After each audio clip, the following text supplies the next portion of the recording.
Many years ago, Tim and I traveled to the Holy Land. It was an incredible pilgrimage, and I would highly recommend it to all believers.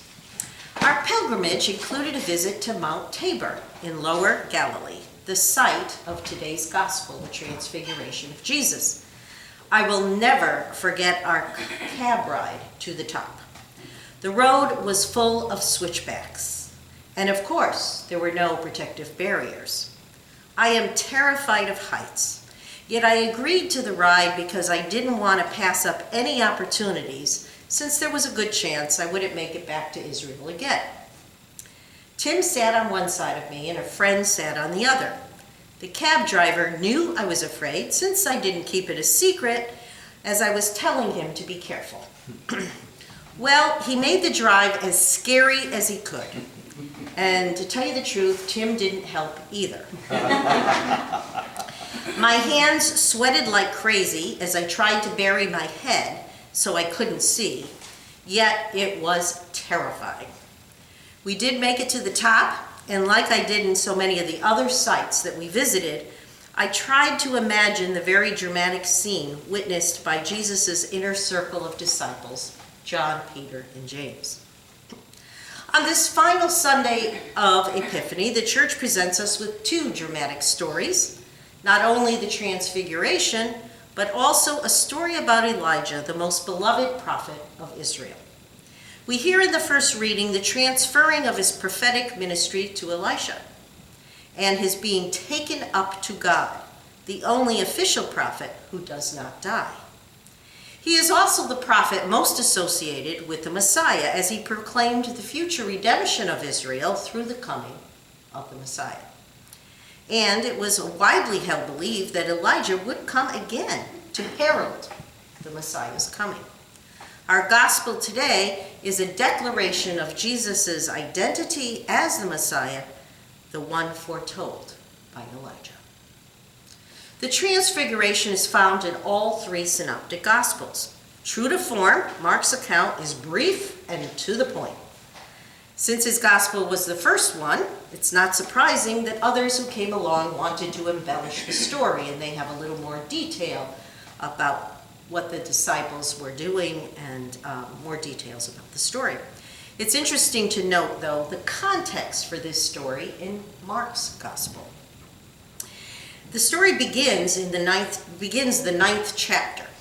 In the final verses of the 8th chapter, just before this, Mark has Jesus telling the crowd and the disciples, "If you want to be my followers, let them deny themselves and take up my cross and follow me.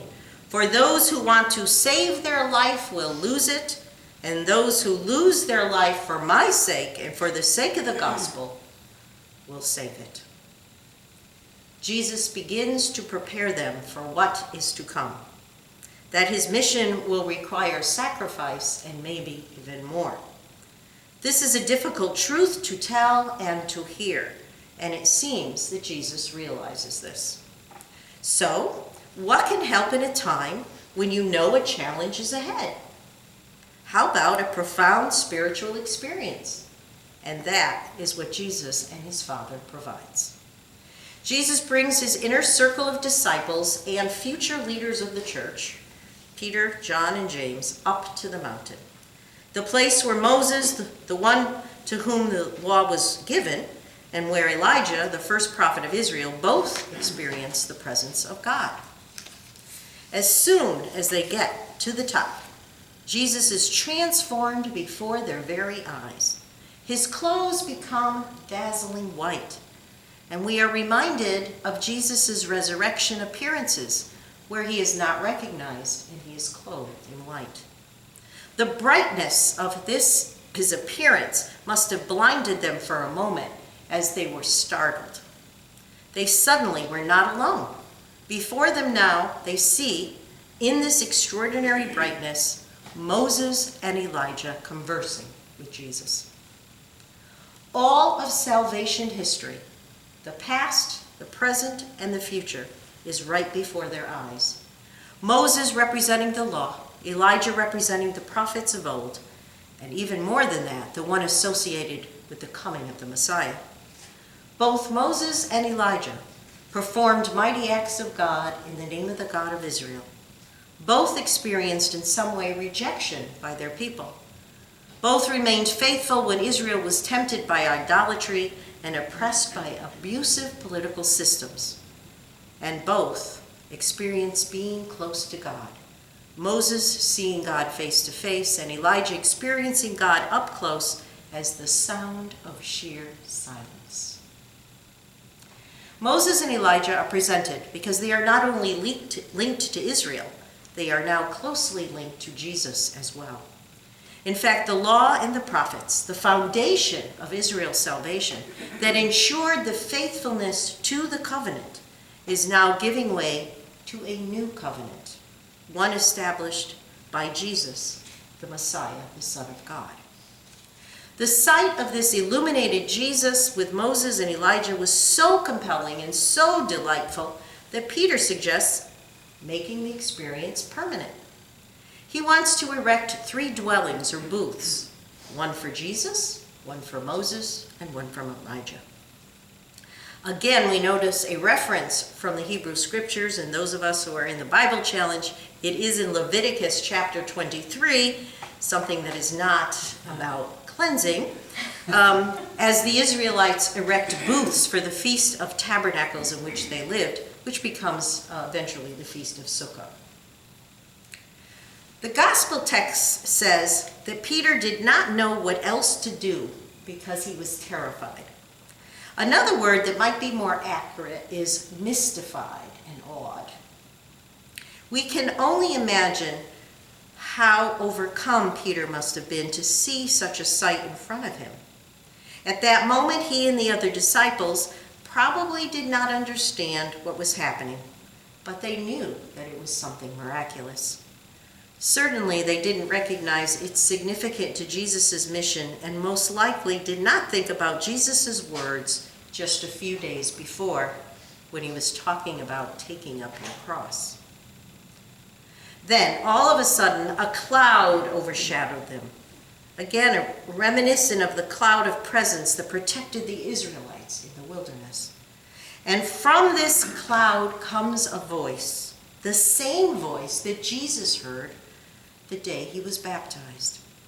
"This is my Son, the beloved. Listen to him."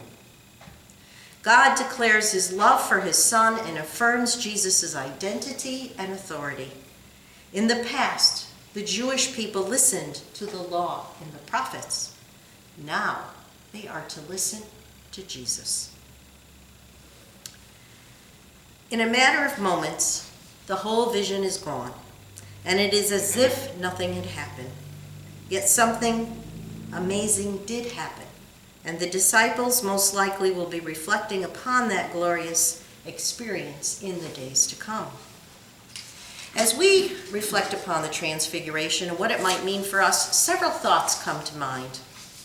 The first is that these mountaintop experiences of God's presence can happen unexpectedly, and when they do, we need to remember that they are only temporary moments of glory and joy. They are not meant to be permanent states of being, and they may even challenge our notions of where God is and how we encounter God. Secondly, these experiences are special blessings that we need not fear, for they are intended to sustain us when we face difficult challenges and when we are navigating our way through trying times. And third, the vision of the Transfiguration on this final Sunday of Epiphany serves as a visible and overt image of Jesus as the Son of God, who will be glorified in the resurrection. The brightness of the Transfiguration is in drastic contrast to the Lenten darkness we enter this Ash Wednesday. Yet it will slowly give way to the light and glory and hope the warmth of Easter, when we will celebrate new life and the resurrection of Christ, as well as the celebration of our own life, new life promised through our baptism. We are aware that Lent is the time to reflect upon our own baptism, the baptism into the life, death, and resurrection of Christ, a time to recommit ourselves to the promises that were made and to strengthen our relationship with God. We do this in anticipation of the renewal of our baptismal promises at that holy and joyous Easter day.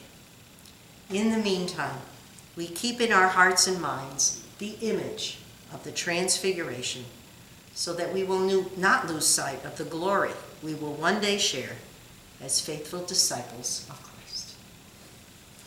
Amen. Amen.